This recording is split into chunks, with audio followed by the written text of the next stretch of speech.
Coming to you from Israel and the Galilee on the 8th of August, and it's about 9 o'clock in the morning, another hot day. I don't know, let's see, 95 probably. It's 83 already, and 96. Lovely. So we stay cooped up in the house during the day. Well, that's what it is. Um, Okay, what we're going to cover today are some very important events that the media, by and large, all over the world is ignoring mostly. There's an organization called the Organization of Islamic Cooperation that Iran met with yesterday, Wednesday. It's 58 or so nations, 48 of which are Muslim majority nations, and they comprise a total of 1.8 billion people. And Iran and Pakistan both called for this meeting, which took place in Saudi Arabia on Wednesday. And the organization determined that Iran has the right to defend itself, which is a nice way or a soft way of putting Iran has the right to attack Israel and likely America. And we're going to discuss the implications of this, and this is why the attack has been delayed. And we're going to see how it impacts the coalition that America is trying to form. And the Houthis just attacked two American destroyers, one of which was the USS Cole, in the Red Sea on their way to Israel to stop, missiles and drones from hitting Israel. They did a very aggressive attack. They used drones and missiles and possibly UAV boats. I'm not sure entirely on the boats. The Houthis said their attack was successful. I have heard nothing from the Americans about any damage to ships. I haven't heard anything one way or another. And they also attacked at the same time very aggressively a civilian merchant vessel in the Red Sea. Okay? This is something that America is not going to take lightly. Ukraine has invaded a major hunk of Russia and occupied it. We're going to talk about that. And we're going to talk about preemptive strikes on Iran and Hezbollah, and some Bible prophecy to show us with the truth what's going to happen. Okay, and before I start, you have to remember the day of vengeance is not based on whether or not Iran attacks Israel in the next day or so, or today or tomorrow or whatever. Okay, it's not based on that. It was prophesied a long time ago. And we also need to discuss Biden telling everybody that they are very close to a ceasefire with Hamas. And we're going to discuss this as making a mockery of God. And I'll go into that with you. So that's what we got on our plate for today, okay? And I am stressed, not because of an attack on Israel. I'm stressed because I am very afraid that maybe I didn't get everything right.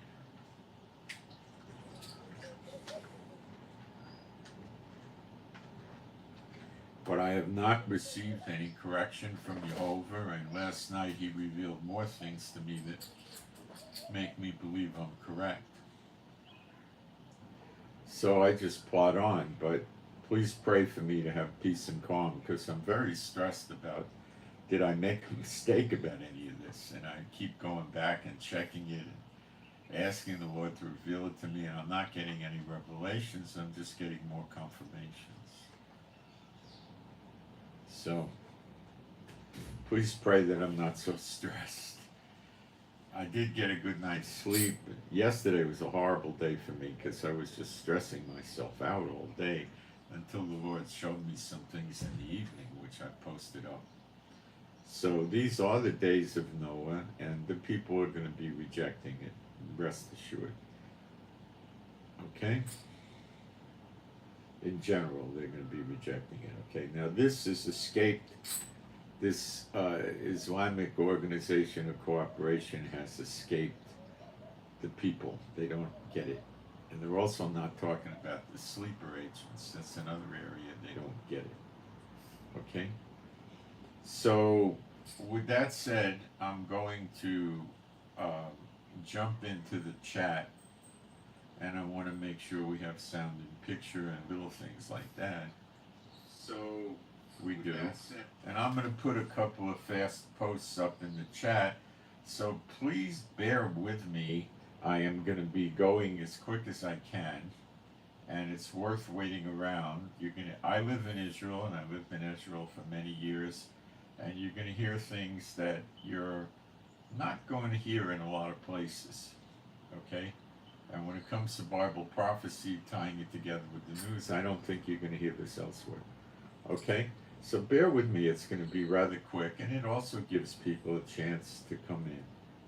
All right, so just hang on. If I talk too much, when I'm posting, I get typos.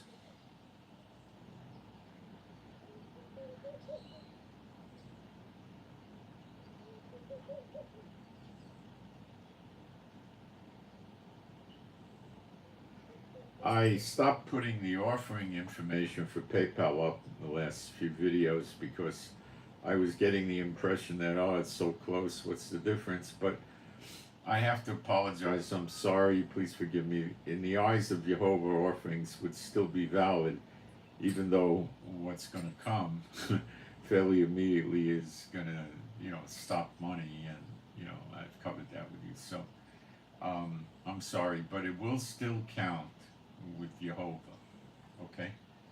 All right, I needed to correct that. Sorry about that.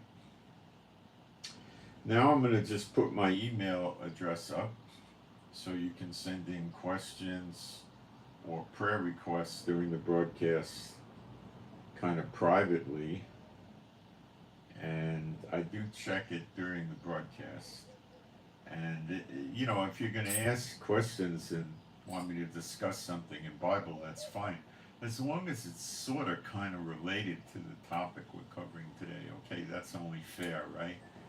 All right. I'm almost done.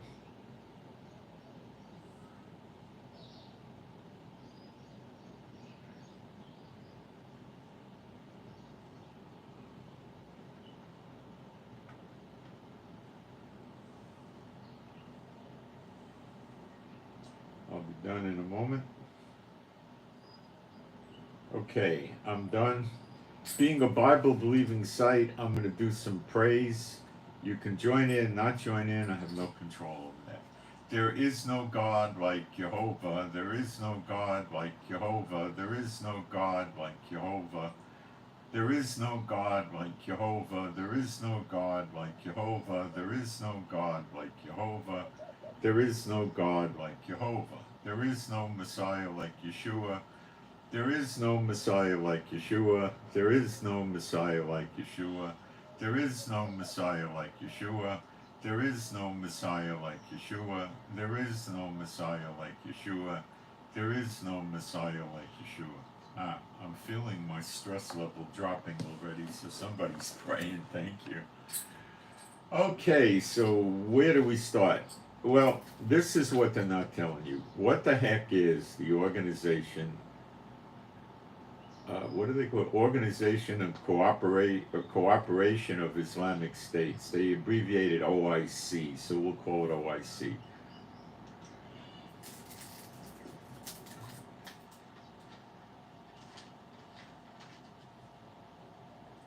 Is that what they call it? Wait a minute. It's Organization Islamic States Cooperation. I had it backward. Organization of Islamic States Cooperation. It's not really a military organization.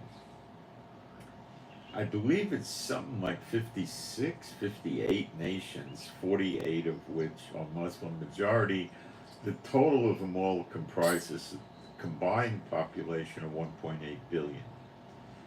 Their charter says they're supposed to, organize for, the economic and all the other benefits of the Islamic states, and also to safeguard them. Iran appeared to them, calling a special session along with Pakistan, who hates Israel. And the meeting was on Wednesday, and they discussed what happened with the assassination of the Hamas guy in Tehran. And the decision of this OIC was that Iran had the right to defend itself, which is a soft way of saying by attacking Israel, Iran would be preventing further attacks on the homeland of Iran. So in other words, they got the green light to attack Israel and likely America, because it's no secret that Iran wants to attack America. A couple of days ago, they hit, using a proxy in Iraq, a American base, and at first we heard 2 people were dead, and now we're hearing 5 or more were wounded. So go figure. Maybe America's concealing the fact that some were dead. I don't know. There were multiple reports from reasonably decent sources that 2 were dead initially, and then all of a sudden it's just wounded. So it looks like America possibly covered it up. I can't say for sure. Now, America said they were going to respond to that, but has not responded as of yet. Go figure. I think yesterday or the day before, because we got time differences here, it's Thursday in Israel in the morning. The US and UK did hit some missile launch facilities in Yemen. The Houthis did attack, I believe it was very recently, yesterday or the day before, something like that, 2 American destroyers. Now, it could have been 3 days ago, but it's just coming out now. And it could have been yesterday. They attacked 2 American destroyers in the Red Sea on their way up towards the Mediterranean to help protect Israel from missiles flying and drones coming from Yemen, I assume. Okay? They said their attacks were successful, which would normally mean they got hits. Do they lie? Yes. Do they lie quite a bit? Not all the time, but they do tell lies. Absolutely. So is it a lie? I don't know. The Americans have said nothing one way or the other about the ships getting hit. They did also attack a civilian vessel.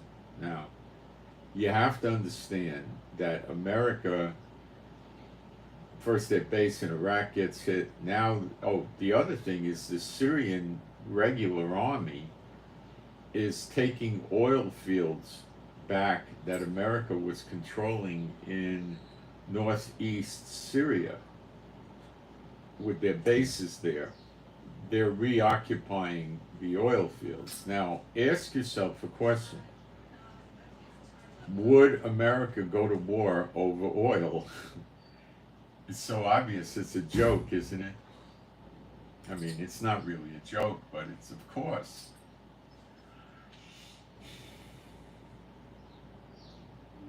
The BRICS has also been trying to do everything they can to hurt the US dollar by trading amongst themselves without US dollars. And the Saudis recently, I'd say this goes back perhaps as much as a month or a little less, said they would no longer trade oil for dollars or euros. And as far as I know, they have not rescinded that. The Saudis are not a nice bunch of people. The Saudis worry about Saudi Arabia. I believe they ended slavery in 1988 in Saudi Arabia, if I'm not wrong about about that. I'm drawing back deep in my memory banks. They're not a bunch of nice people, okay? Now, the other day, America was telling us there was a coalition formed by them consisting of Bahrain, UAE, Jordan, Saudi Arabia, and Egypt that would defend Israel, meaning they would take down missiles and drones. Egypt said they dropped out of this. I believe that. Now, what I believe, and it seems strong, okay, is that this OIC meeting that gave a, let's call it a blessing on Iran to attack Israel and possibly the United States in the region would mean the other members of the OIC would not defend Israel because it was sanctioned that Iran has a right to attack. So if they decided to take down Iranian missiles and drones on the way to Israel, or Houthi missiles and drones, it would mean that they are going against what the OIC said, which it's quite likely or highly probable they will not do that because they try to stick together. You got it? Now this is big as big could be. So America's efforts to set up this defense network is not, I would say it's not in place. Before the meeting of the OIC, Jordan went to Iran and told them that they don't want anything violating their airspace, which means they don't want Israel flying over Jordan to go to Iran, and they don't want Iran sending weapons over their airspace to Israel. You got to remember that these weapons that the Houthis and Hezbollah and Iran and Hamas use frequently, and the Iranian-backed militias in Iraq and Syria frequently fall in their own country. Now that is a back burner or lesser motive for these countries to not want these missiles to come in. So it is, in my mind, highly likely that this coalition to defend Israel has gone away, in whole or in part. Okay? Remember, this meeting was in Saudi Arabia. So I don't think Saudi Arabia is going to defy it. Because taking down Iranian missiles and drones means that they don't agree with the OIC ruling that Iran has a right to attack Israel, which they interpreted as defending itself. That's how they think in the Middle East, the Muslim terror states. So this has not been revealed to the world in general. They don't know what the heck it is. I know one guy that's an Israel hater that put it up on his website. I don't really know. It's just not going on out there. They're not aware of this. They should be. Okay? OIC is the second biggest international organization right behind the UN. Now, to say that they have called for war against Israel and all of them should help Iran attack Israel, this is not what I'm gleaning out of this at all. But it could be. But I'm not getting that. But it could be. And as most of you know, this is not Gog and Magog. Israel is not living in peace, not living in safety, not living without bars and walls, which is in Ezekiel 38. And it says they come to take a great spoil, cattle, silver, and gold. 28% of Israel lives at the poverty level. 25% of the people that send their kids to public school don't have money to give the kids school lunches. The kids have to wait till they get home to eat. Come on. Israel is not living in peace and safety. And Iran could be attacking any hour. So let's stop with the man of peace is coming at this point in time and 7-year covenant. Where the heck is the man of peace? You know? Where? I don't see it. And Gog and Magog is the great day of the Lord. It's a great falling away. Referencing Israel. How the heck is Israel going to fall away when they're not in there yet to start? So get off that. It's not Gog and Magog. Okay? All right? So now we got to try to figure out what's going on. Right. Let me look at the chat for a minute and make sure we don't have hecklers in there cursing Israel and things like that, which they like to do. It'll just be a couple of seconds. There's not much to go through in the chat yet.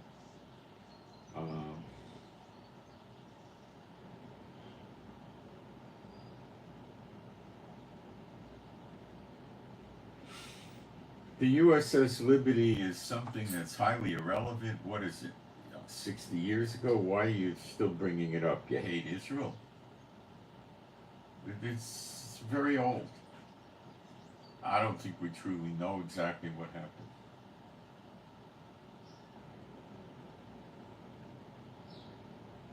It's not going to get us anywhere to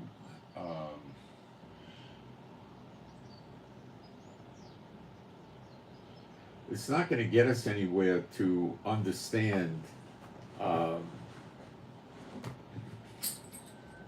what's going on. I just got rid of an S spot, if any of you were wondering. Okay.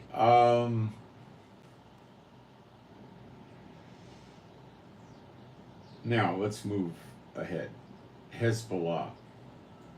Now there's talk that Iran's getting cold feet and may not do such a big attack on Israel, and they may put it off a while and so forth. So one reason Iran was delaying was the OIC, and I'm going to give you another reason that you're going to agree with because it's obvious.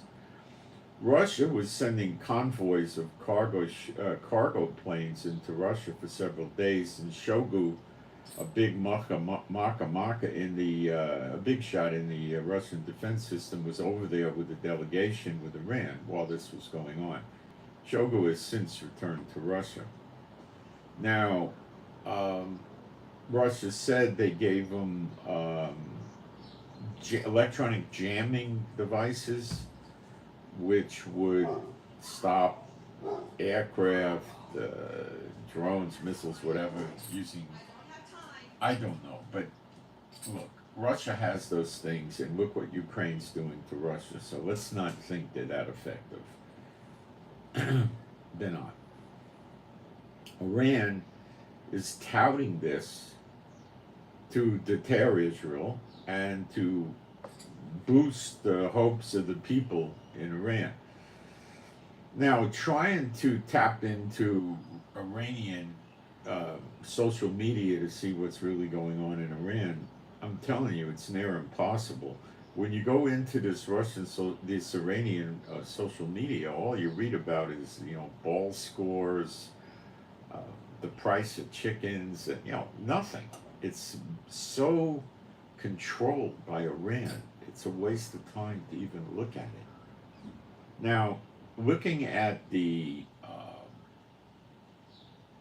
social media from Hamas, Hezbollah, and that can bring out information. They don't control that very much. Those, the Houthis, the Hamas, the Hezbollah are not real nations. They don't have this capability to do much about social media. Okay? In the middle of our discussion, I need to show you this that's also quite important. I think they pronounce his name Xi Jinping, the head of China. Some weeks ago, he had a serious stroke. It appears, and I can't give you a 100% written guarantee, that he's still alive. Is it possible he's dead and China's concealing it? Yeah, but it's not highly likely. I don't think. So this has sort of paralyzed China in one way that I can discern is, well, really two ways. They're not doing much at all to support Iran. There's no warships coming here, there's no planes coming to Iran, no more troops, no nothing. They have a small amount of troops there to protect some of their financial investments inside of Iran, but they don't have anything like a force that could go attack Israel or anything like that. It's probably to protect these installations they put a lot of money in from terror groups in Iran or things like this, okay? Iran has revolutionaries in there, by the way, okay? So this, of course, is just a coincidence that's working in favor for Israel right now. Now you got to take into account all of a sudden, unexpectedly, right after Ukraine rather got more F-16s. To the best of my knowledge, and I follow this rather carefully, they have a total of 12 F-16s. Are they being flown by Ukrainian pilots? Most likely, yes. Is it possible that some are being flown by NATO pilots? Unlikely, but possible, of course, but I doubt it. They've been striking inside Russia, and Ukraine did a move they never did before. They pushed inside Mother Russia's homeland, not the part of Ukraine occupied by Russia, into Russia with tanks and a good amount of troops, and they occupied a major piece of Russia. This is in the last 48 hours, 72 hours. And they're stationing their troops there. They didn't go in and then come back. They're sitting there. That's basically, like telling Russia, I double dog dare you to do something about it, right? If you know what double dog dare is, I dare you, do something. Well, see, Putin declared a state of emergency, called a session of his Security Council, and they have not responded to this yet. That is in the media. I doubt they responded to it yet. It would be all over the media. Now, is Putin going to just say, well, Ukraine has a piece of Russia now, what are we going to do about it? So let him have it. No, they'll overthrow Putin. This is Russia. They'll kill him, or he'll get sick or disappear, or, who knows what they'll do. All right? No, Putin cannot do that. Putin is now at a point of having to attack NATO.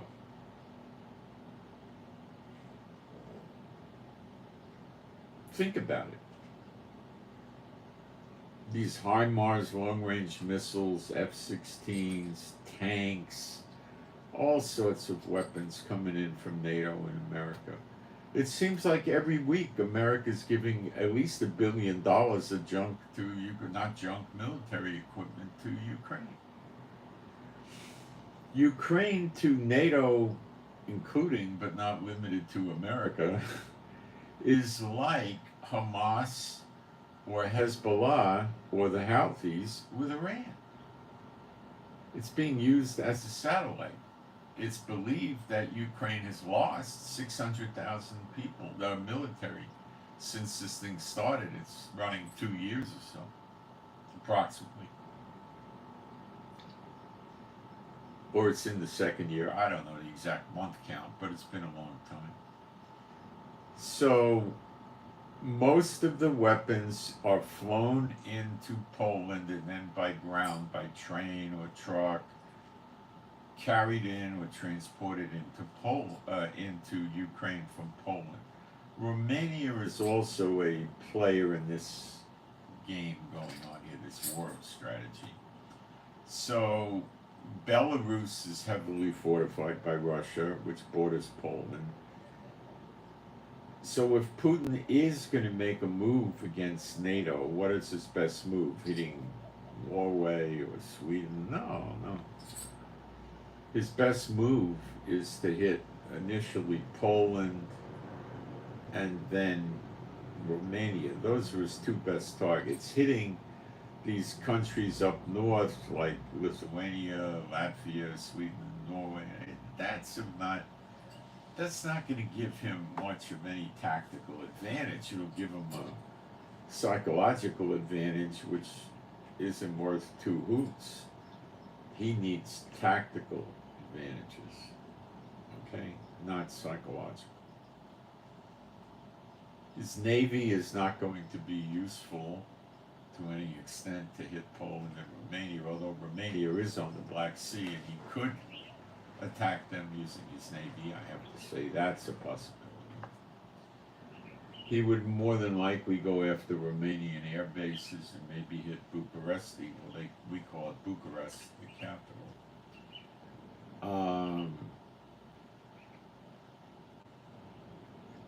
He's got Kaliningrad, which is considered Russia property over there near Poland, a little place. And, you know, we don't know what Russia's going to do, but it would be highly probable he has to stop the weapons flow into Ukraine from Poland. He also has a fear of NATO troops in Poland that would enter into Ukraine. And, you know, you don't have to be on the border. They could fly ground troops in or march them in. And, you know, it's easy for NATO to get, if they want to drop 50 or 100,000 troops into Ukraine, believe me, it's child's play for NATO to do that, okay? Child's play. And the purpose of that would be to shove Russia out of Ukraine. What's the net effect of this in Bible prophecy? Well, just before Ukraine occupied Russia, or part of Russia, the Russians were giving a massive amount of cargo planes full of various weapons to Iran. Now, they have jamming equipment, which I think is probably going to be very ineffective. They have radar, which we can deduce, you know, rather easily. We don't have to be Sherlock Holmes and Dr. Watson to figure this out. It doesn't work well because of what Ukraine does to Russia. Their S-300s and their S-400s are not highly effective at all. They would stop countries that don't have stealth jets. But Israel has at least 50 F-35s, but our stealth jets aren't like the other F-35s. We got permission from America to do our own maintenance on them, which no other country has, and we modify them after we receive them, which takes about a month.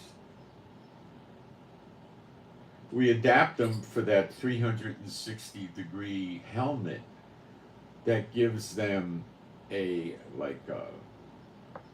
view. I think you'd like a holographic view or something, or you know, it projects. I had a Corvette many years ago when I was in the world that had a projection from the dashboard. It was a 2000 Corvette, and you would see all the whatever, you know, readings you wanted to see, like your speedometer, you know, a tachometer, whatever would be projected out in front of you. Well, they have this, Elbit makes it with a 360 degree. But that's a small thing, and we sell those to America, and they have them too. But we don't know what else they did to the F-35s, and why should Israel tell us and give it away? But they fly in with impunity into Iran whenever they want to and don't get detected. Okay? So these Russian systems are not going to do anything. The Russians have an S-500, which from my studies indicate it's more of the same junk. And the S-500s are not, they just keep them in Russia, but they're still not that effective. Now, to date, we know that there's been 12 F-22 Raptor jets that landed in the UK. There's videos of it. Okay, I think I put them on my Telegram. America said they were sending a squadron. A squadron is, you know, every country's squadron size is different. Okay? But usually it's 20 or 25 jets. So I think more are still coming. Now, the F-22 Raptor, America has 200. There's no shortage of these things. They're very expensive to maintain, and they're way more effective than the F-35. Now, the F-35 is good enough to defeat the Russian radar, but these things are better. These Raptor jets are usually not deployed in an area to take down missiles or drones or, you know, scare people and things like that. These are very serious jets that are designed to penetrate using stealth into a region where there's a lot of threats. Most likely anti-aircraft threats, you know, surface-to-air missiles. Okay? Because they can't easily be defeated. I mean, anything is defeatable, but I don't think there's anything going on in Iran or that would hinder them at all. They would have to be cautious and alert, but that's about it.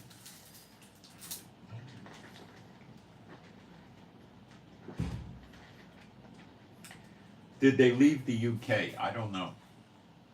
But they could be stationed at the UK to keep them safe. And the flight time to the Israel area would be in the vicinity of 5.5 hours. Oh, no, that's commercial. Depending how fast they move, they're probably not going to fly any great distance, you know, at breaking the, you know, going supersonic, but they can go 600, 700 miles an hour and get here probably in 4 hours. Now, they may have been transported. When they flew into the UK, they were not bearing weapons. They had extra gas tanks to cross the pond. So they probably were armed in the UK, okay, with whatever kind of ordnance they want to put on them. Which America has an arsenal to draw on. Don't worry about that. And they may have been relocated to Qatar or other places in the Middle East. I don't know. Or they may still be there. I don't think they fly these things on aircraft carriers. To the best of my knowledge, unless they modified a few of them, they don't use aircraft carriers. There's other, you know, like F-18s that are in the area on the Theodore Roosevelt that are very useful for bombing. And the plan would be rather obvious. Take out whatever radar Iran has and open up the door for the regular planes to get in there and destroy. After the radar is down, there's not much of a threat level at all from air attacks. Also, it opens the door for missiles to be flown into Iran without being taken down. Now, I have told you many times that this whole thing with October 7th was designed to get an attack on Iran. Okay? Iran, with the help of China, Russia, and North Korea, is trying to control the Middle East and dominate the OPEC countries, which would be Kuwait, Qatar, Bahrain, UAE, Oman, Jordan, and Saudi Arabia. They already have Lebanon, they already have Yemen. And Syria they kind of have, but America was controlling the oil fields, and now America is losing a large portion of those oil fields to the Syrian regular army. And Iran controls Iraq. Syria and Iraq are puppets of Iran, like Hamas and Hezbollah. It's similar. Although they are national governments. Okay? So if they control the oil, then all they got to do is start saying, well, all you guys, they just got to get the countries fearful of them and listen to them. Cut your oil production 10%. Next month, another 10%, another 10%, another 10%. And now oil prices keep going up like crazy, and they double and they triple, and then you break the economies of Europe and America and other countries. How can people go to work? You got to remember, we pay almost $9 a gallon for diesel in Israel, and so does Europe. If America was paying $9 a gallon, many people wouldn't be able to go to work. They couldn't afford it. But what about $15 or $18 a gallon? Sure, they could carpool. What would it do to the price of food? Boom, boom, boom, boom. Everything moving by truck or train or rail is up. Everything moving by ship is up. Aircraft is up. So if you want to fly from New York to Miami, I don't know what you pay now, $200-300 round trip probably if you look for a good deal. What happens when it's, $1,400 or $1,500? Well, the airlines start to fold. And does America know this? America knows this. And Russia and China are using Iran to do this. And that's what America's really afraid of. And that's what NATO's really afraid of. So coincidentally, Russia just got their hands tied with this latest development. And I think it's safe to say you're not going to see Russia do any type of attack on Israel. And it's safe to say that Russia is not sending any more weapons to Iran. They need them. Now, there is a Russian Navy base in Syria, Latakia, Syria, on the Mediterranean, which is the only Russian base on the Mediterranean, and they have an air base very close to it. Russia generally would have a maximum of 25 planes on the air base, but I think it's probably much, much less than that right now. It may only be 6 or 8. It's not substantial. Russia put a few hundred military policemen in Syria on the Golan Heights border with Israel. Because Russia gave either defensive or offensive weapons to Iran, I would think Israel will return the favor and blow up their bases. And Biden will give Netanyahu an attaboy if he does that. It would be child's play for Israel's F-35s and surface-to-surface missiles to destroy those bases. We could also attack them from our submarines that launch missiles. America would really like that, so would NATO. Netanyahu owes one to Putin for this weapons transfer. Now, it is also said that Putin gave Iran long-range ballistic, which means guided missiles. Putin did tell Iran, don't harm civilians. Israel has told Iran if any civilians are harmed, they're going to get an attack from Israel that's disproportionate. And Putin basically was telling Iran to tone it down on their response, which I doubt Iran's going to do. Now, these comments by Putin could have been just rhetoric for the press to make things look good. But right after he did the weapons transfer, boom, Ukraine comes in and occupies a major piece of Russia. Is this a coincidence? I don't know how we could logically say that was a coincidence.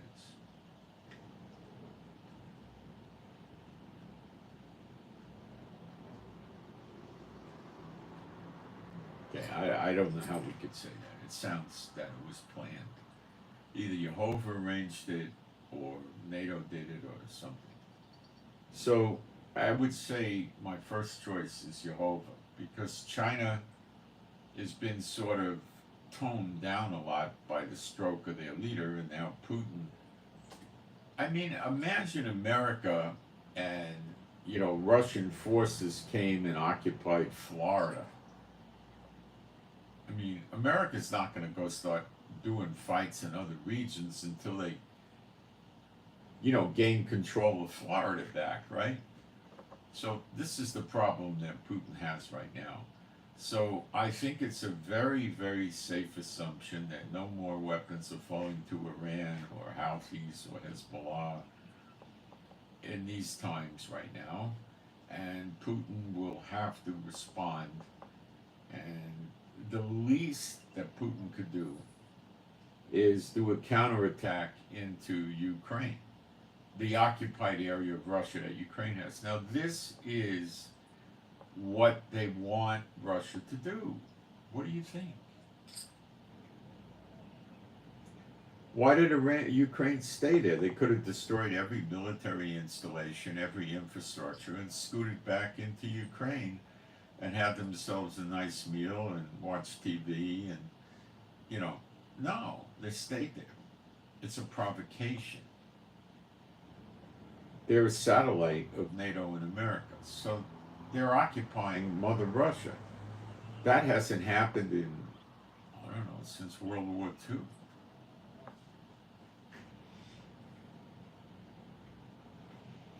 Patton was right when he asked the military to let him go in and knock out Russia after World War II. They said, no, they were our allies and blah, blah, blah. Patton saw it coming.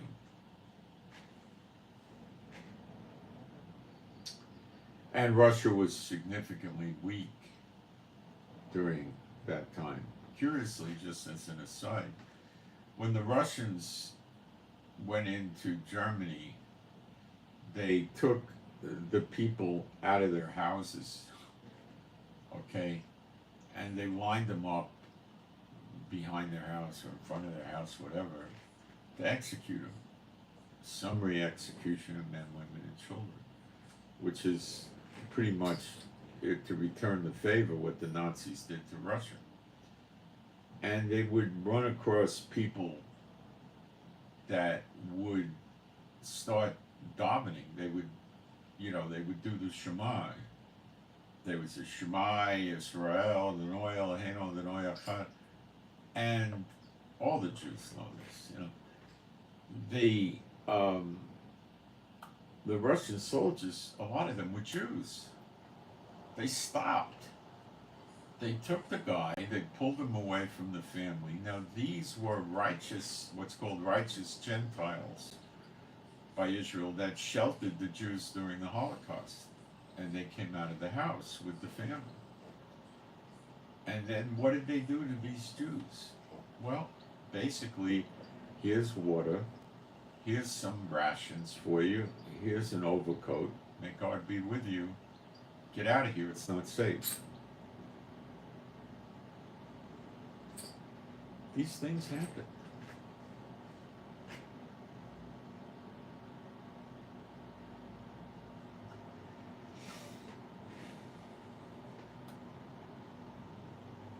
So I would say right now China and Russia are neutralized and are not going to come in and help with boots on the ground or planes in the air or anything like that, or ships in the sea.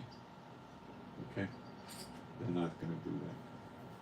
So what we're seeing is doom and gloom on Iran, which is prophesied. And for those of you that may be unfamiliar with that prophecy, I will take a minute to read it to you. Let me keep checking the chat though. I will answer questions if they're anywhere near related to the subject matter, if you want to put them up in the chat. And you could see I am hate from Australia. Well, we don't need people like that, do we?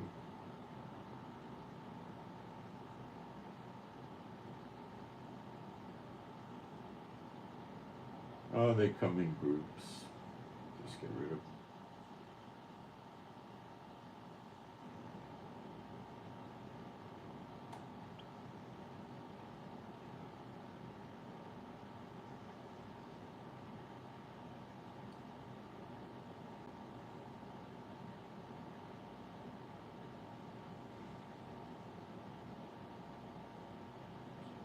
Someone said everyone in Europe walks and doesn't drive. I don't believe that. There's a huge amount of cars in Europe.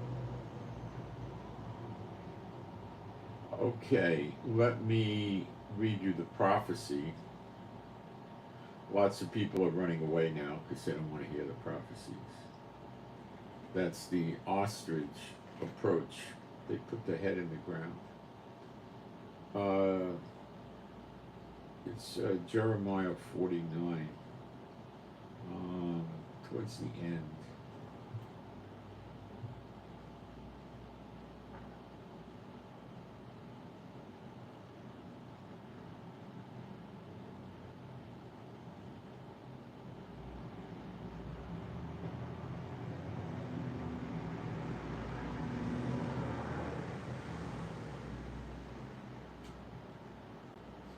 We'll probably should do more of this, but let me start with Elam. Elam is a Bible nation in the old days that's comprised of Iraq, Syria, and Iran. Does that ring any bells? Jeremiah 49:34. The word of Jehovah that came to Jeremiah the prophet against Elam in the beginning of the reign of Zedekiah, king of Judah, saying, well, the prophecy was given at that time. It was not for that time. Thus saith Jehovah of armies, or hosts, behold, I will break the bow of Elam, the chief of their might. All right. The translation is very weak at this point. It was written in Hebrew. The bow. What does a bow do? A bow launches an arrow. What does a missile launcher do? It launches an arrow we call a missile. You get the analogy? It's rather accurate. I will break the bow of Elam, the chief of their might. The first fruits of their might. It's the most important part of their might. Is the missiles. So it's quite accurate. Verse 36, and upon Elam will I bring the four winds from the four quarters of heaven, and will scatter them towards those winds, and there shall be no nation whither the outcasts of Elam shall not come. So all the people of Elam, Iraq, Syria, and Iran are going to be leaving their country. Now, Elam consisted of parts of Iraq, parts of Syria, and parts of Iran. But since these parts are controlled by the entire political entity of Iran, Iraq, and Syria, I would apply it to the whole countries. For I will cause Elam to be dismayed before their enemies, and before them that seek their life. And I will bring evil upon them, even my fierce anger, with, saith Jehovah, I will send the sword after them till I have consumed them. And then it says, so they get it. And I will set my throne in Elam. Now, this does not mean that Jehovah is going to set up his throne physically in Elam. Okay? Elam, we just read, got sent into captivity. They're all leaving. Okay? So he's going to go to an empty country and set up his throne. No. The throne is the judgment. Solomon sat on the throne and judged in Solomon's portico. That it means he's going to judge them. And will destroy from thence the king and the princes, saith Jehovah. But it shall come to pass in the latter days that I will bring again the captivity of Elam, saith the Lord. Well, the latter days are down the road, quite a few decades, comes the great falling away. And we read in Ezekiel 38:39 that Persia is in that. Not Elam, Persia. Okay? We also know Damascus will be a ruinous heap. Okay?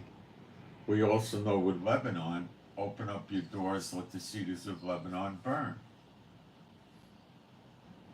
Okay, we also have another prophecy of Lebanon that's rather powerful. Ezekiel 28, verse 20, I'll read.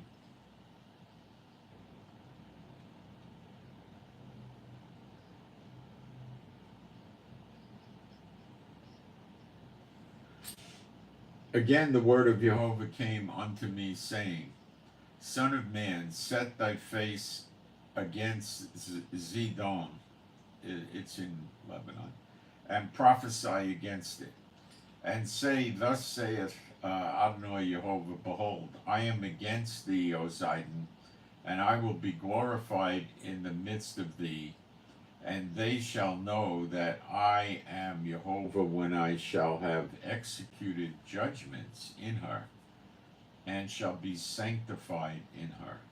For I will send into her pestilence. It doesn't mean pestilence like locusts and stuff like that. The word is the same they put in English as plagues. What it really means is a hit. When you go back to Moses and Aaron in Egypt, the Lord says, these are my 10 plagues. The word really in Hebrew means a hit.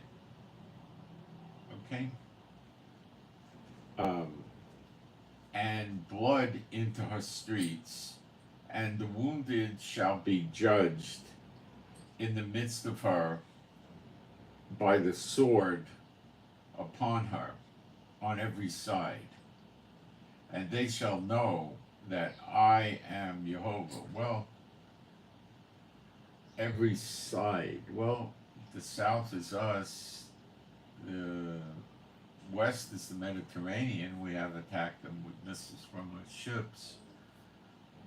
Then we come to Syria and Turkey, so I don't know what will happen with that. And there shall be no more pricking briar into the house of Israel. Well, that's exactly what Hezbollah has been for decades. Nor my grieving thorn of all that are round about them that despise them. Well, that's the countries we've been talking about. And they shall know that I am Adonai Jehovah. Now, that is probably the last thing they know before they go to the pit, awaiting the judgment, and then the lake of fire. Sorry, I'm going to go turn the water off at the street. Vinny's coming. The blackbirds made a leak, and I tried to repair it, and I don't have the skills, so I had to call Vinny. Okay. All right. Thus saith Adonai Jehovah, when I shall have gathered the house of Israel from the people among whom they are scattered. Now, that hasn't happened yet. Judah is here now. That's Levi and Judah. The 10 lost tribes, as they call it, are still lost. They're not here, for sure. Oh, there might be a little bit of Benjamin or something, but they're not here. So the house of Israel is not really relevant for this particular minute right now. And shall be sanctified in them in the sight of the heathen. Then shall they dwell in their land that I have given to my servant Yaakov, and they shall dwell safely therein, and shall build houses and plant vineyards. Yea, they shall dwell with confidence when I have executed judgments upon all those that despise them round about, and them that shall know that I am Jehovah Elohim. All right, I'm going to take a fast break, and we're going to develop that with Zechariah 12, which is the war, believe it or not, that we're in now. Be right back. Okay, Chief, excuse me.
myself a nice bottle of Pellegrino.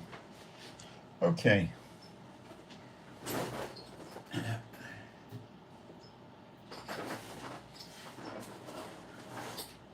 So I've established, for the sake of those that may not know it, that it's absurd to go out and say this is Gog and Magog. It's equally absurd at this late stage in events to sit here and say, well, the man of sin's not here yet. That's just making lame excuses that are highly illogical to reinforce your belief in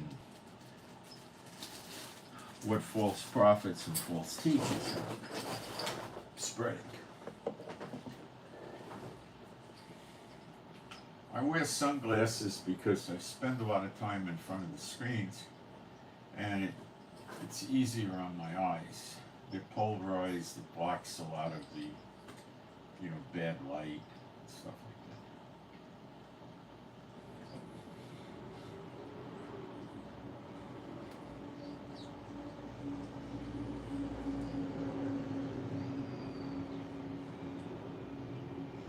Let me take a fast look at the chat because we're getting a lot of haters in there.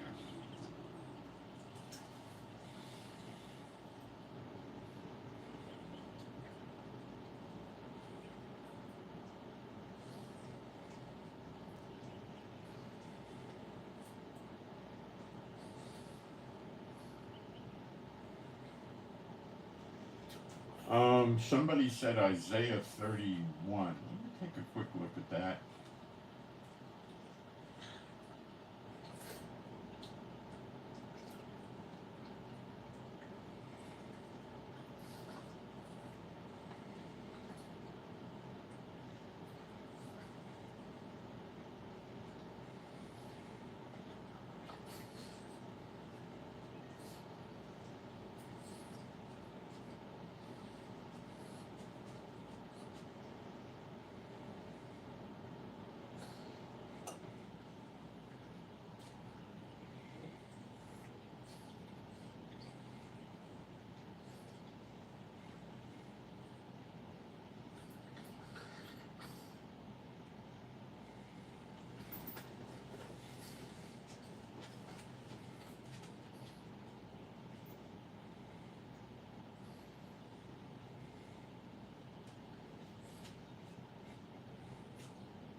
It's a good passage, but it's not highly specific to what we're covering today, but it's pretty good. Okay, Zechariah 12. The burden of the word of Jehovah for Israel, saith Jehovah, which stretcheth forth the heavens, and layeth the foundations of the earth, and formeth the spirit of man within him.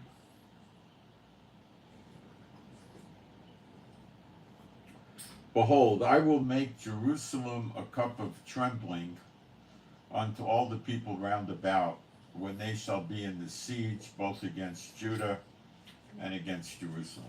All right. Now that siege is taking place and has been for months. Hamas, the Houthis, Hezbollah, Syria, Iraq, Iran. A siege is not an invasion, it's a surrounding. The nations round about us have been attacking us for months. Have they not? Okay. What do they do in a siege? What do the Romans do? They surround it like a city or a country or something with their troops, and then they shot arrows, fire arrows and other arrows in over the walls. Those are your missiles and drones.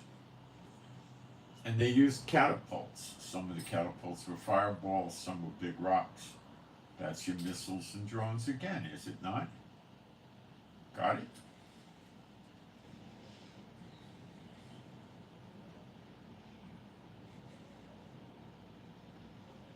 What this is about is Satan wants Israel to give up the West Bank.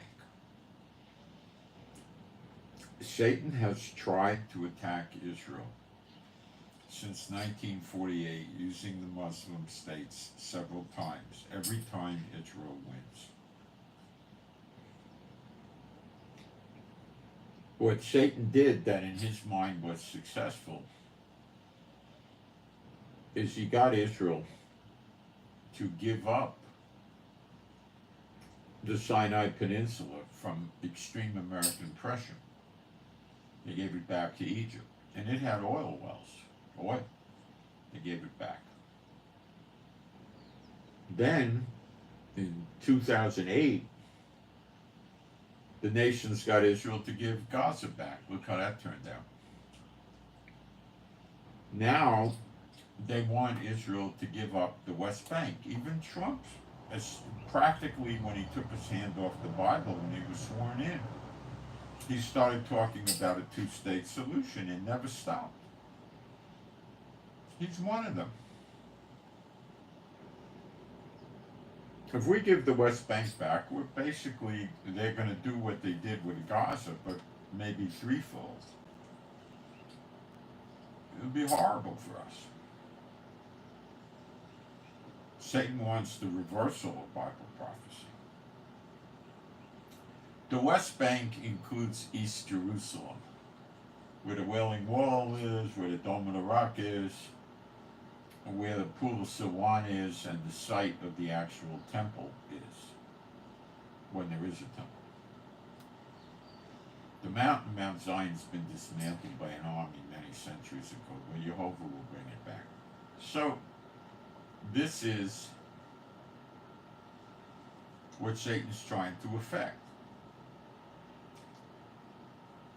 And the United States is helping them, withholding the weapons from us. The United States wants Israel busted up and scared enough to say, we can't take it anymore, we'll give them the West Bank, we'll cause a forced evacuation of the Jews, and let's just live without missiles and rockets. And America's helping.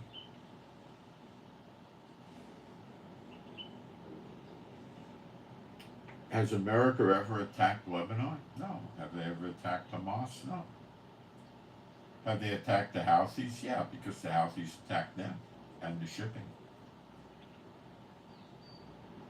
Have they ever attacked Iran, who's behind all this? No, not yet, but they will.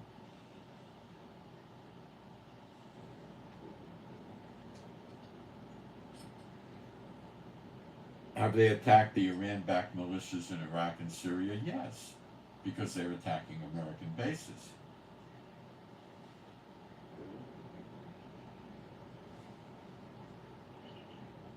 Did America take down missiles and drones coming into Israel from Iran? Yes. 80 or 90% of them were taken down by Israel, not Jordan, not Saudi Arabia, and not America, but they did take some down.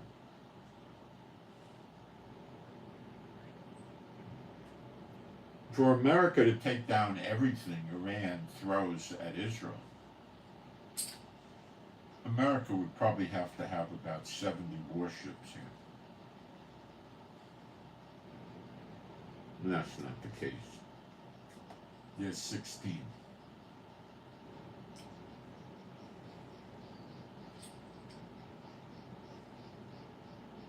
Okay?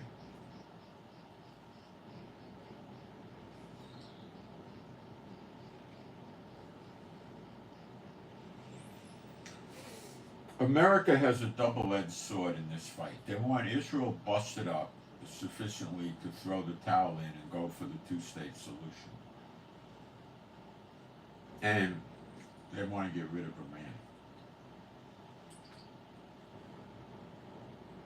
When the Houthis started attacking the shipping and American warships, that was it. They're not putting up with that. Now the Syrian regular army is taking back the oil fields in Syria, and you know what America will do for oil, don't you?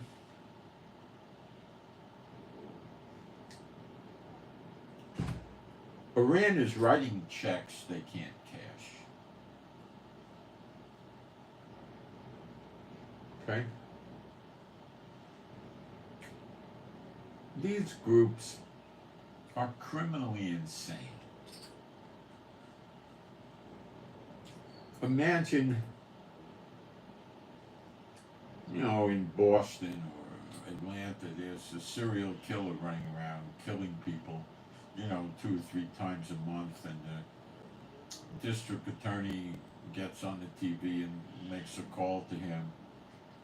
Come in, we'll talk, we'll be nice to you, the police will call you sir, we'll give you the help you deserve, and maybe someday we'll release you to society again, and blah, blah, blah, blah, blah, right? Would the serial killer come in? No. Would he keep killing? Yeah. Sure. That's Biden negotiating with these people. It's like a district attorney telling a serial killer to turn himself in. It's so stupid. The American regime under Biden does not have a clue as to how these Muslim terrorists in the Middle East operate. They've never expressed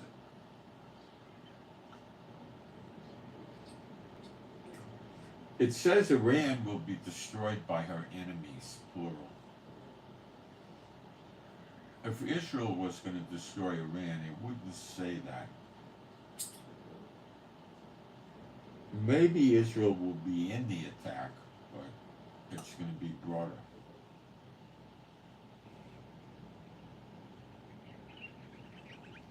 To shut Iran down, they're going to have to attack Iran. Iran could sit there and launch 1,000, 1,500 missiles a day, day after day after day. And they'll shoot at the American ships and American bases, and eventually America will run out of anti-missile missiles. Then what do? Run away? They won't have a chance. They'll get taken down before.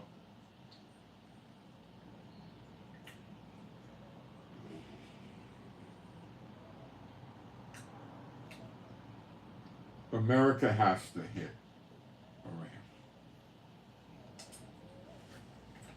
Which means the UK is going to hit Iran too, and probably Israel and probably some other countries. Italy is a likely candidate. France, I don't think that idiot would do anything.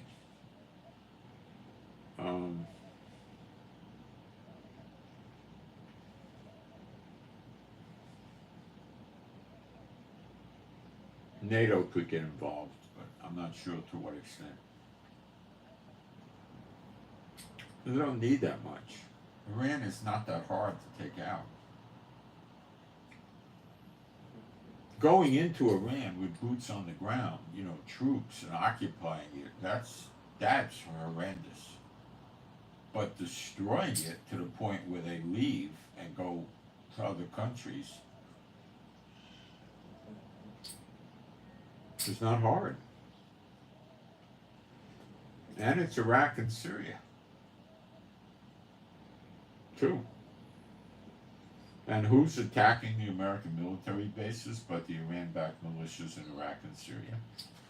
And who's trying to take the oil away that America grabbed but the Syrian army? It says Damascus shall be a ruin of sheep, but it doesn't tell us who does it.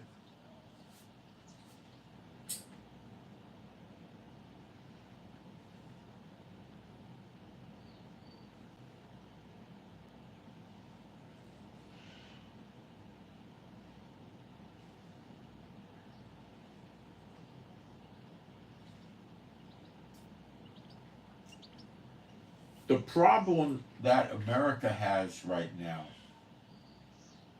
is the sleeper agents, which are military age males that cross the border illegally.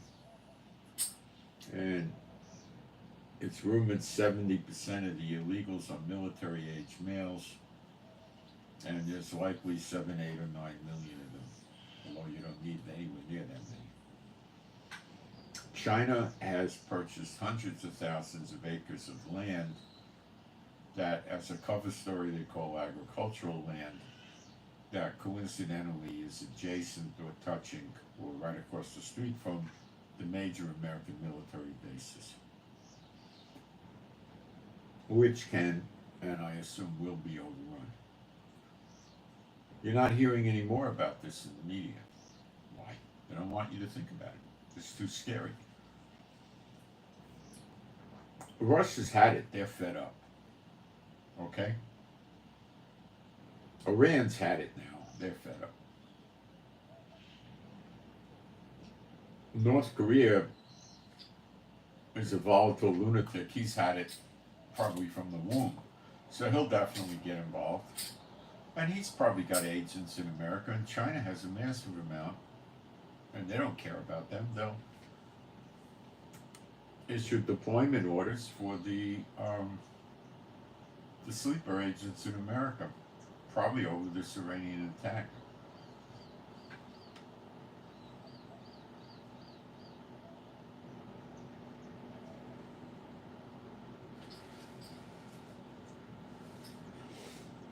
Now we'll go to Zechariah 12:3. And in that day, remember it happens in a day, and this day, as I'll show you, is called the day of vengeance. Will I make Jerusalem a burdensome stone for all the people? All that burden themselves with it shall be cut in pieces. Though all the people, it's not the word people, it's heathen of the earth be gathered together against it. Well, I told you the whole thing's about East Jerusalem. And when it says the heathen of the earth, the word is ha'eretz for earth. It can mean the earth, or it can mean the land of Israel. And in God's mind, the land of Israel is not what the United Nations wants Israel to have. It's what He gave Israel, which is the land that the fathers had, which we don't have now.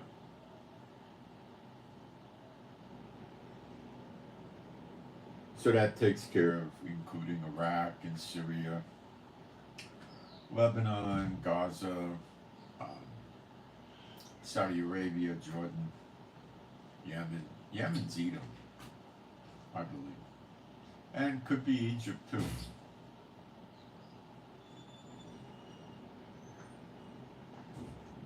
So when it says gathered together, let's take a look at the Hebrew word of that. It's asaph.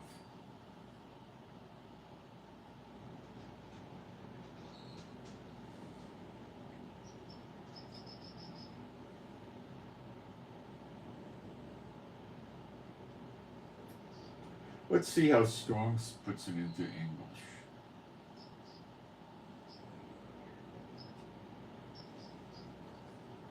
To gather for any purpose, hence to receive, take away, that is, remove, destroy, leave behind, put up, restore, assemble, bring, consume, destroy.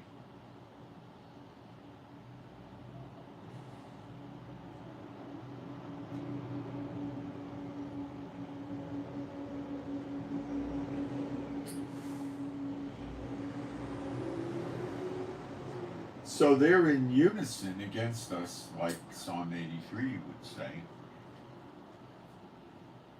So I think we have that. Now, it makes you think that we need to have hundreds of thousands or millions of soldiers standing around Jerusalem. Well, we got 2.5 to 4 million Arabs, Muslims, almost exclusively in the West Bank, which wraps around Jerusalem. So it's in place. They're fighting us soldiers, in Hebron, Nablus, Jenin, other cities all the time, So don't think it's not here.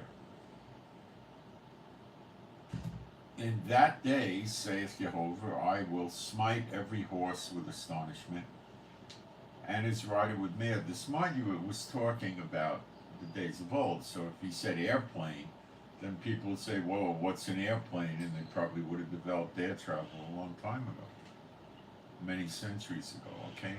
Or tanks or whatever, okay? And his rider can be the driver or the pilot, okay? And I will open my eyes upon the house of Judah. Now that means Israel's not yet back, so it's like for today. Open his eyes means he has to turn his face towards us, and that's a very, very good thing. And I will smite every horse of the people with blindness. Their radar stops working, their optics, whatever.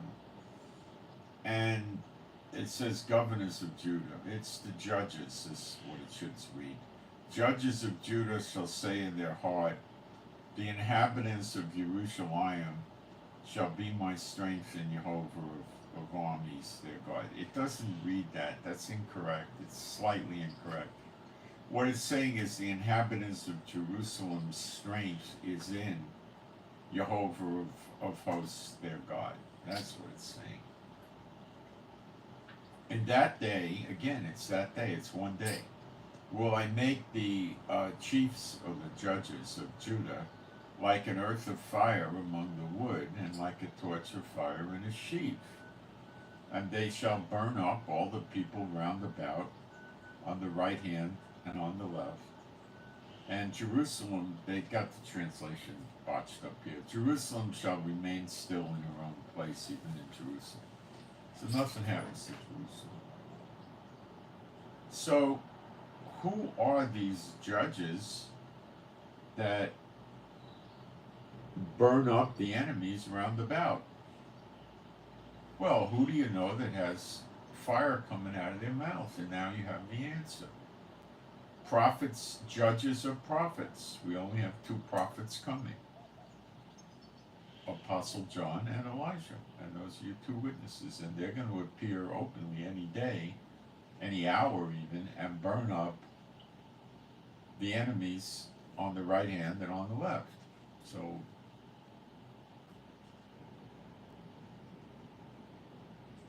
there you have it.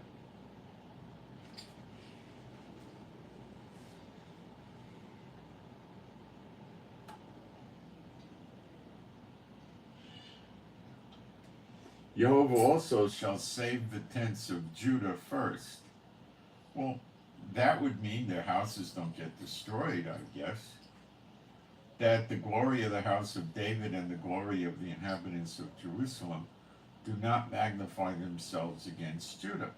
In that day shall Jehovah defend the inhabitants of Jerusalem, and he that is feeble among them at that day shall be as David. How curious, feeble old people bent down, walking, staggering. They'll be like David. David killed Goliath. He killed the bear, he killed the lion, he was a great warrior. So something's changing here. And the house of David shall be as Elohim, as God, as the angel of the Lord before them. That's Michael, the glory of God of Israel, with Moses and Aaron in the wilderness, meeting with Moses and Aaron at the mercy seat in the tabernacle.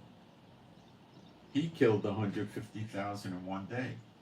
See, this has been concealed from you, although it's in your Bible. And it shall come to pass in that day, that I will seek to destroy all the heathen that come against Jerusalem. Come against Jerusalem is not necessarily mandating that they be standing in a circle around Judah and Jerusalem, is it? Is Iran coming against Israel or Jerusalem? Of course. Have they recently, in the last 2 or 3 days, threatened to missile attack Jerusalem? Yes, they have. Will they do it? I don't know, because if they do, they run a risk of blowing up the Dome of the Rock. And and the mosque over there, but they're sufficiently psychotic, they might.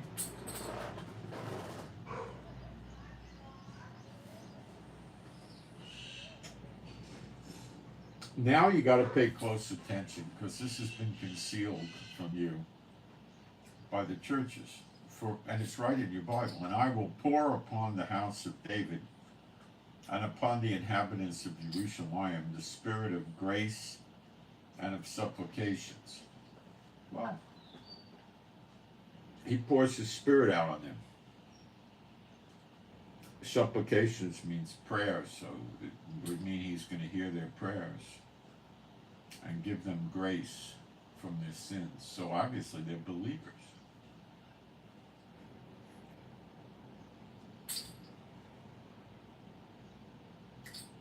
Just like that.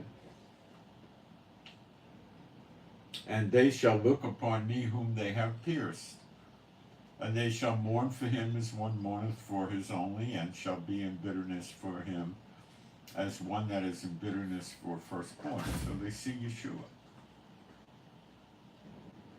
And then they mourn. It says all the tribes of Israel mourn. There was no mourning when they killed Yeshua, so it's obviously a future event that has not yet been fulfilled, but will be shortly. Could be today.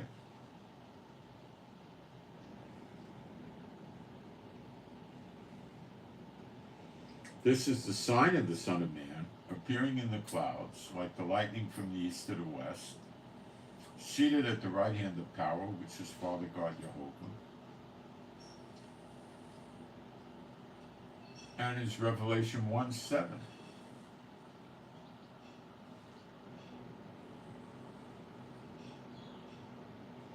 Behold, he cometh with clouds, and every eye shall see him, and they also which pierced him.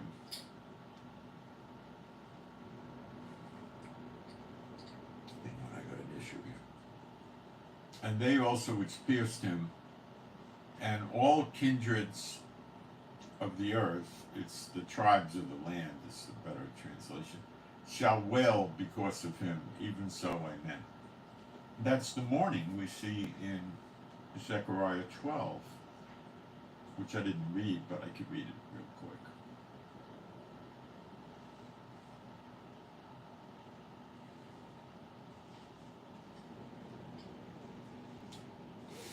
Zechariah 12:12, and the land shall mourn every family apart, the family of the house of David apart, and their wives apart, and the family of the house of Nathan apart, and okay. So they're all mourning, and that never happened when they killed Yeshua.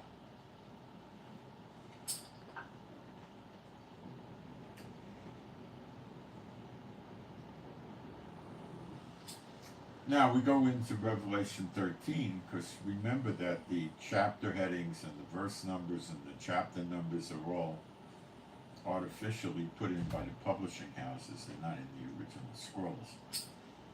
13:1 of Zechariah, in that day there shall be a fountain open to the house of David and to the inhabitants of Jerusalem for sins and for uncleanness.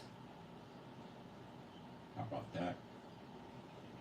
And it shall come to pass in that day, saith Jehovah of armies, that I will cut off the names of the idols out of the land. Now, he's going to cut it off.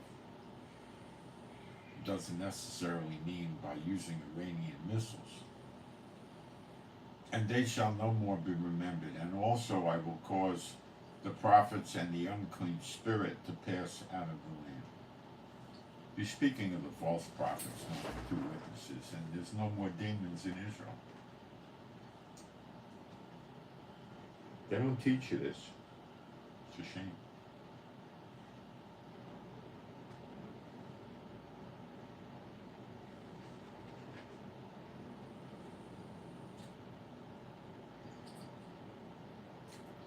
This is the year of redemption, the beginning of it. They don't teach that either. They don't teach the year of recompenses either.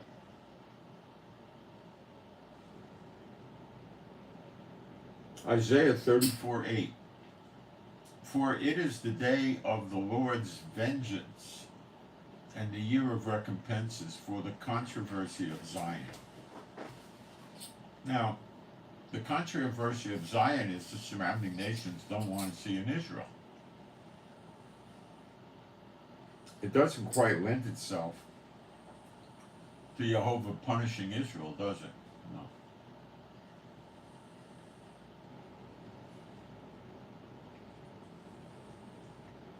So the day of vengeance is associated with the year of recompenses.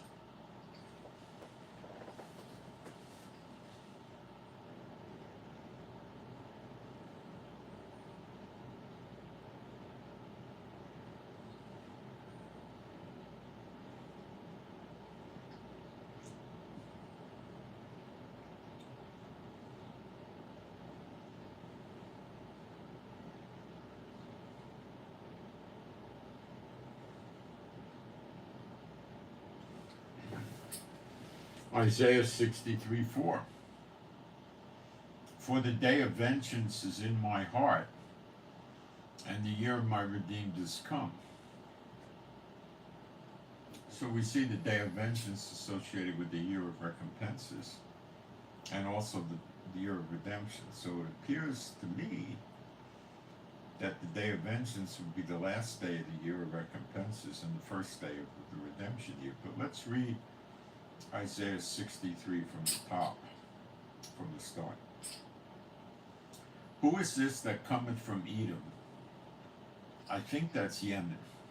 Some say Jordan, some say northeast Saudi Arabia. I think it's Yemen. With dyed garment from Bozrah. And Bozrah is located, let me look it up. I forget where all these old cities are.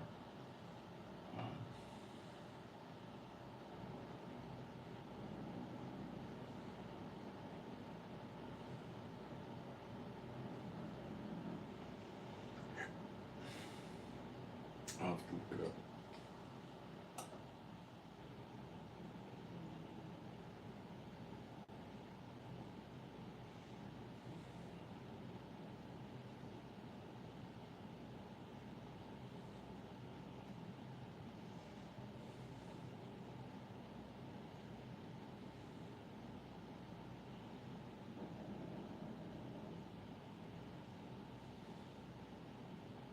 Jordan.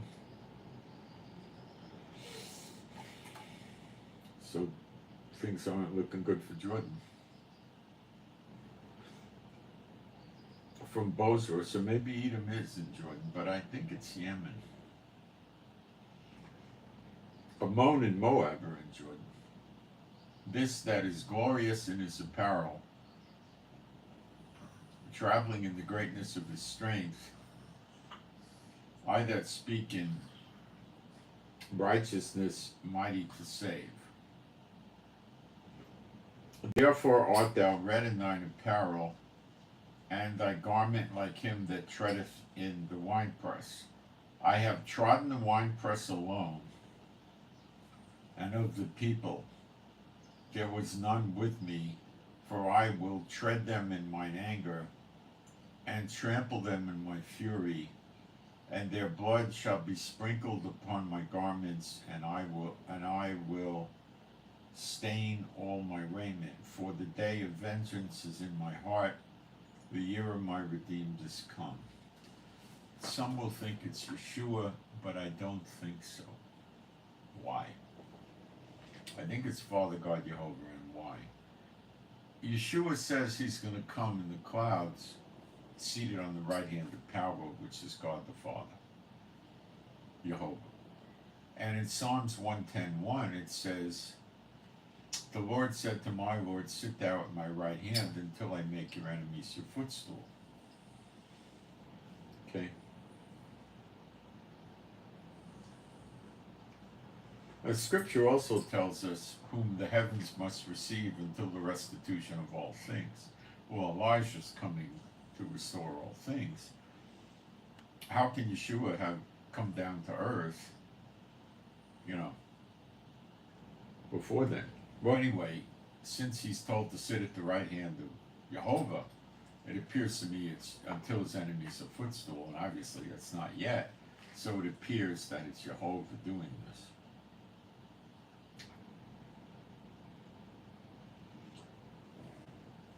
Now we see this again in Isaiah 61. The Spirit of Adonai Jehovah is upon me, because Jehovah hath anointed me to preach good tidings unto the meek, and he hath sent me to bind up the brokenhearted, to proclaim liberty to the captives, and the opening of the prison to them that are bound, to proclaim the acceptable year of Jehovah, and the day of vengeance of our God, to comfort all that mourn. The acceptable year would imply the Jubilee or the Yovel year, when every man is returned to his family and gets his inheritance back. That would also be a type of the redemption year, but because it says the acceptable year, it means it's a year. So I was wondering, perhaps when I'm reading a year, which is the Hebrew word Shana, and it means year, that it wasn't really a year, but it really is a year. Okay? And what happens after Zechariah 12? We get our inheritance back, we get the land back, and we get reunited with our family. Well, all the families of Israel are going to come in the next great Exodus, which starts after Zechariah 12, and all the true believers in Yeshua will come too. And I believe the daughter of Babylon's beginning of their destruction will be on the day of vengeance, when Washington, D.C. gets burned up. Then it'll take longer for the completeness.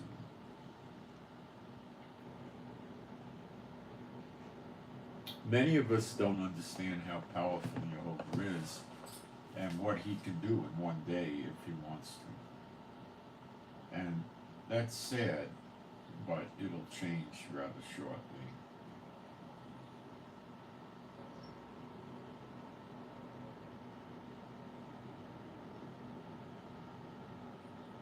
Let me go through the chat and throw the garbage out.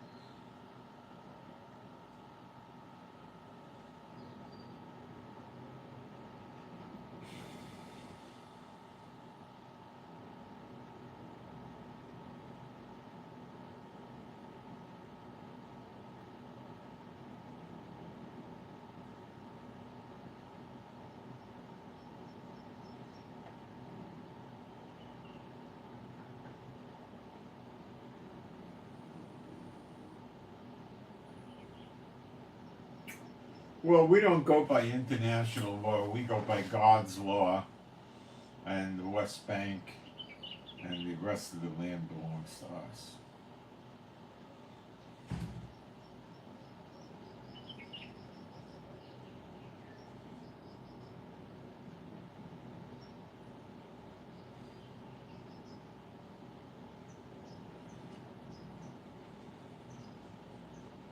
I have no idea what the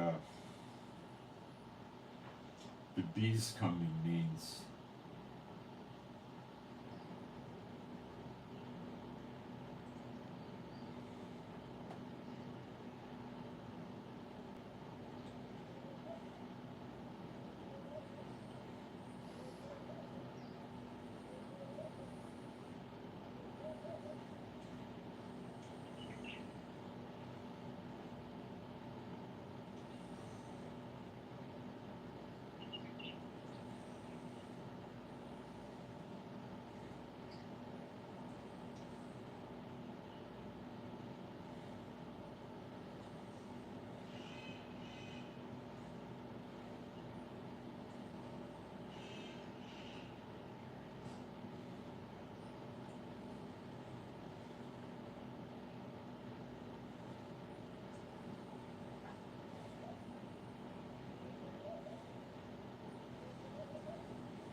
Okay, I got the garbage thrown out. We had a load of it.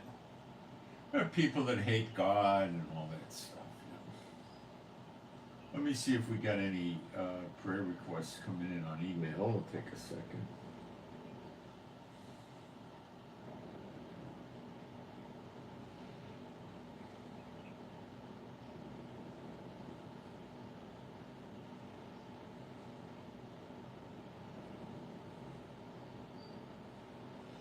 We have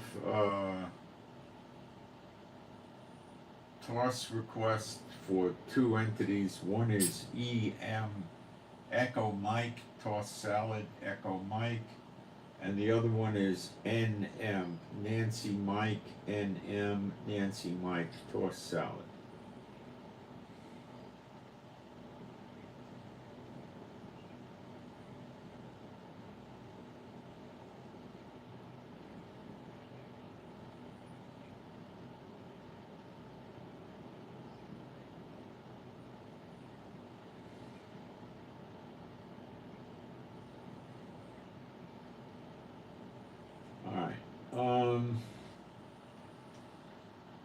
So that's really what's going on, and any day now it's going to happen. And the two witnesses are going to be working openly, and this has been concealed from you, and by who you know. So you judge how you want to deal with the people that never taught you this all these years.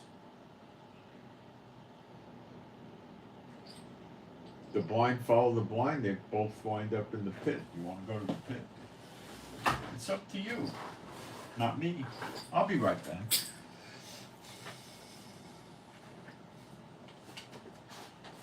Chief, I can't get out, honey. I'll move you a little bit, okay? There you go, free ride.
So we need to finish Zechariah 12 because the best part is yet to come in Zechariah 12.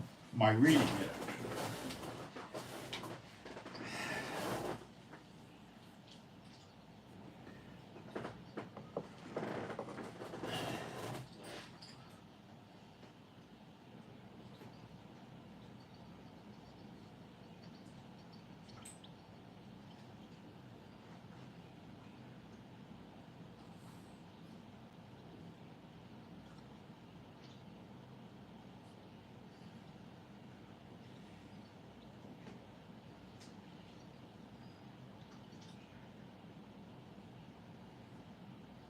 Now we'll go to Zechariah 12:9. And it shall come to pass in that day that I will seek to destroy all the nations that come against Jerusalem.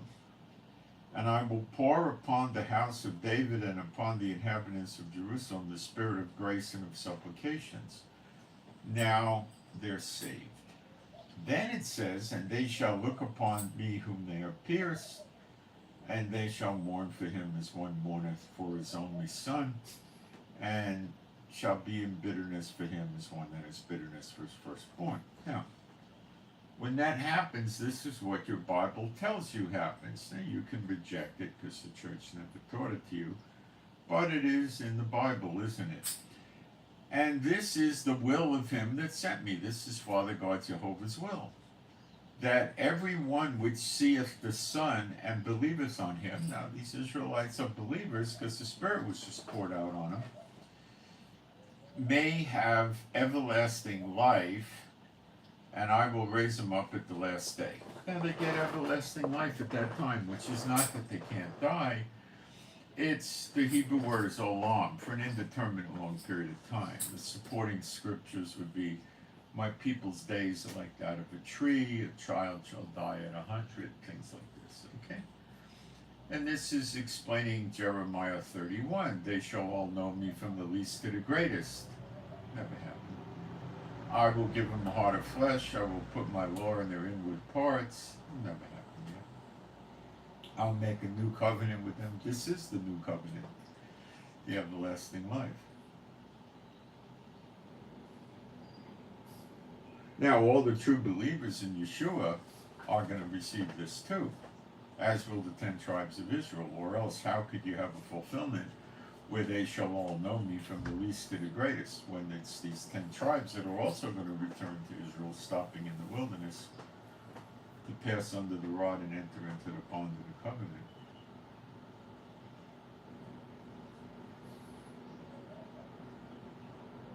So if you think these are your friends that never taught you these things, guess again. If you think these are your enemies that want you to go to the lake of fire that never taught you these things, now you got it. What you do with it is up to you.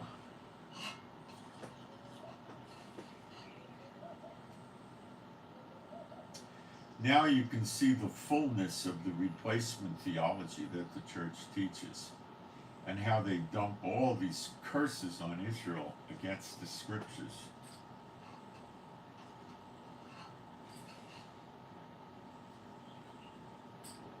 And that's the father of lies in operation, using his churches.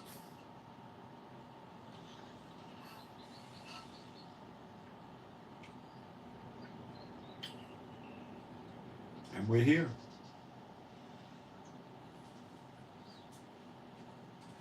See, there was a 2,000-year punishment put on Israel, and it's over.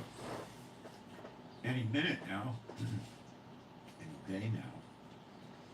And this is found, again, the church never teaches this, Hosea 6, 1 and 2. Come and let us return unto Jehovah, for he hath torn, and he will heal us. He hath smitten, and he will bind us up, obviously Israel. After 2 days, now the punishment on Israel is not 48 hours. 1,000 years is like a day unto the Lord. It's 2,000 years. Will he revive us? Now the word for revive is chaya, bring to life. That's the everlasting life. In the 3rd day, that's the millennium, he will raise us up and we shall live in his sight. That's your millennium, where Yeshua sits enthroned inside New Jerusalem. And you could see him. You could probably walk over and talk to him. And the glory of God of Israel, who is Michael, also sits enthroned right by Yeshua. It's in Revelation 21 and 22. Go read it.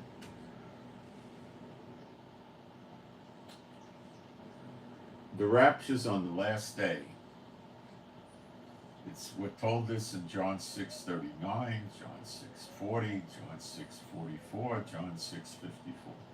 All that the Father gave him, he will raise up at the last day. There's no left behind rapture that Yeshua ever knew of. And the last day is there's no more days. It's after millennium's over, after Satan's released. Father God Jehovah comes down from heaven, burns the whole universe up. We meet him in the air because there's no place to stand. And we go up on the clouds of heaven to heaven for eternity. That's when that happens. If you want to listen to these people that don't teach you the other things, that teach you bogus raptures, I can't help you. You're free to do what you want. You have free will. You can take broad and wide is the path to destruction, and many be that find it. You can take that path, you're free to. Or straight and narrow is the way, and few find it. You can take either one. But when you take the straight and narrow, you're going to be shunned by the others, rejected by friends, family, churches, pastors, neighbors, employers, co-workers. You'll be rejected, and do you want to pay that price? You're not going to have to spill blood, but most will not pay that price.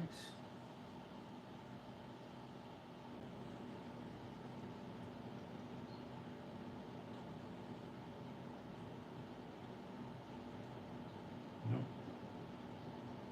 See, we're going into the end of the age, and then the age to come has eternal life. Let me find you that scripture. Everlasting life is the correct term.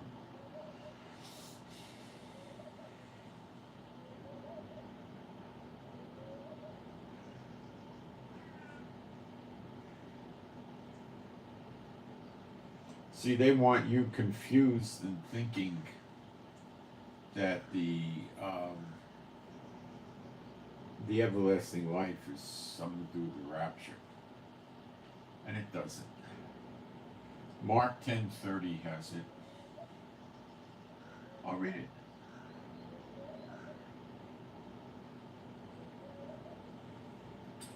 But he shall receive 100. Whoops, got to go back a verse or two. 10:29 of Mark. And Yeshua answered and said, Verily unto you, there is no man that hath left house, or brethren, or sisters, or father, or mother, or wife, or children, or lands for my sake and the gospel's, but he shall receive 100-fold now in this time. Let's check the word for time.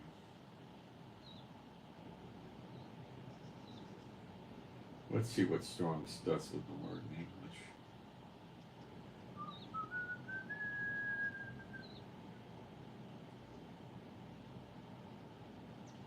I guess you could say season or time. Now in this time, houses and brethren and sisters and mother and children and lands with persecutions, and in the, it says the world to come. See, this is them screwing with you, messing around you. The word is ion, which means age, not world. The word for world is cosmos. This is an intentional mistranslation to make you buy Schofield's stuff. And in the age to come, eternal would mean everlasting life. Okay, it's in there. That's the sign of the next age, and that's Zechariah 12:10, and that could be this afternoon or this morning yet. And I know that's really hard to swallow. I'm having trouble with it myself. It appeared to me the reason I felt a little skittish before was not my nerves so much as I do intermittent fasting, and then in the evening I often eat something, and I ate nothing last night in the evening. So I woke up in the morning and I was skittish, and then when I had some bread, it calmed me down. So it was more of that than it was me getting stressed out. But please pray for me. I don't want to get stressed out all day today. So that gives you an idea of what's happening. So yeah, there's going to be an attack on Iran. Yeah, Iraq and Syria. Yeah, Hezbollah. Gaza is already a junk heap. Yemen's going to get it, It's happening. It's going down. And I believe Washington, D.C. will get hit too. Russia has submarines near there, close enough to hit. They don't put anti-missile launches around Washington, D.C. That would scare the people. I don't ever known them to do it. You'd see them. They can put them on roofs, but you would notice them. People would know they're there. They would see them from aircraft and whatever. But they're not there. They probably have ships in the ocean that would try to do takedowns, but might not work. Okay, so what they're telling you is going to happen is not what it could happen when it comes to the church.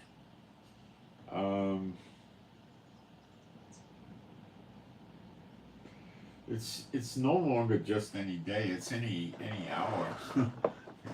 We're not going to know the day and the hour, and that frustrates me. But it's a reality. You're not going to know the day or the hour, so it's very shortly though. We'll know the times and the seasons, but we're not going to know the day or the hour. So I hope this helped you understand what's going on. America will be destroyed too. You got to read Jeremiah 50:51 and Isaiah 47. America's been complicit in these actions against Israel over the years. And they basically created a false Israel, as I call it, where they follow the Talmud, not the Bible, and they have those prideful parades through Jerusalem, which no king of Israel, the most rotten of them all, ever did. Netanyahu is the worst, most evil leader of Israel in thousands of years ever. Okay. And don't trust them either.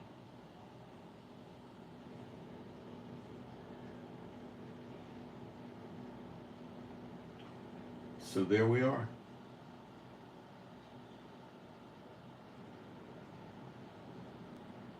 So I'm Moshe, my wife is Rivka. Please pray for us for our peace, safety, protection, and joy. Pray we stay out of the bomb shelters. Pray for our animals and pets, which are all rescues, to be happy, healthy, and whole. Pray for better videos. Now, I forgot something. I want to explain to you this. You need to understand that the day of vengeance has been prophesied thousands of years ago, and it's going to go down. And the timing of this is, I believe, not known to Yeshua, just Jehovah, not known to the angels. And it's going to happen according to God's will and God's timing. We do not need a big attack from Hezbollah or Iran or anybody else on Israel for it to happen. It's going to happen. They have been making a mockery of God. What the Lord showed me yesterday is Biden announced they've never been closer to a ceasefire than they were yesterday with Gaza, Hamas and Gaza. Biden's idea of a ceasefire is the hostages come back and Israel just leaves Gaza, leaves Hamas intact, lets them rebuild and keep attacking Israel, which would probably only take 2 weeks. That's his idea of a ceasefire. Really and truly it is. Okay?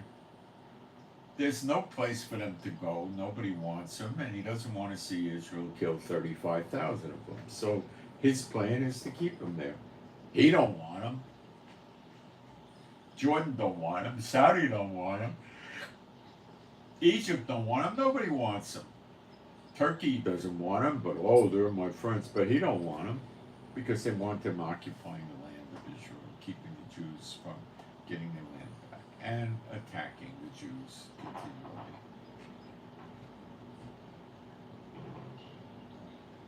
These ceasefires are making a mockery of God. That's what I was shown.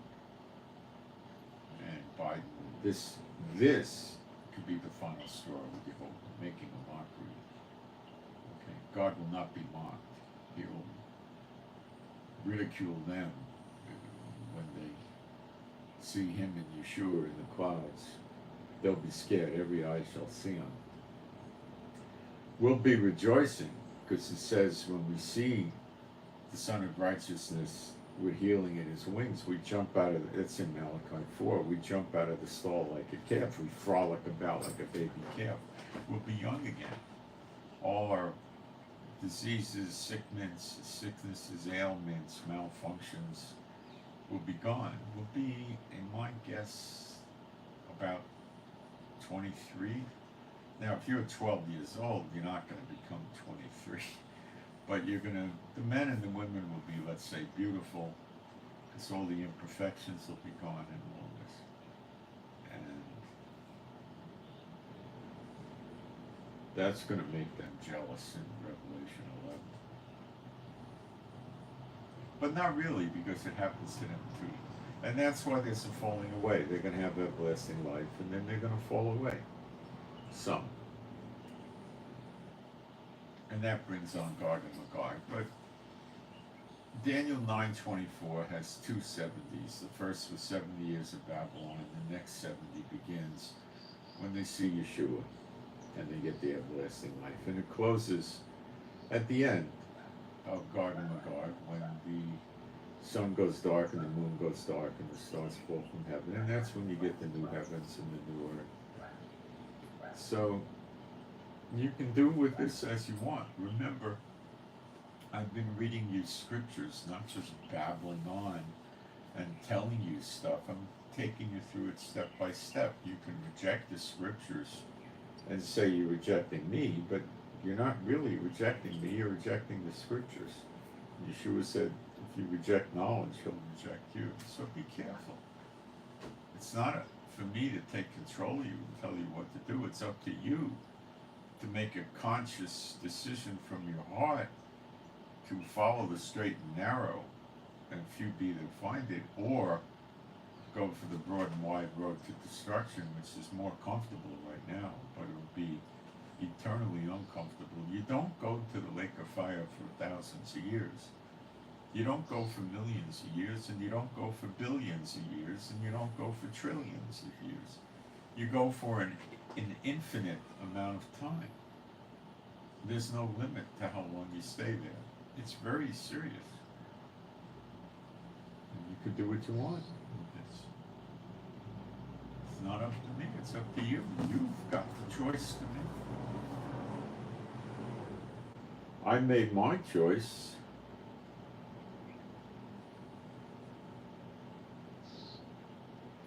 So pray for better videos, pray for the peace of Yerushalayim, and you should pray that you receive the truth and understand it.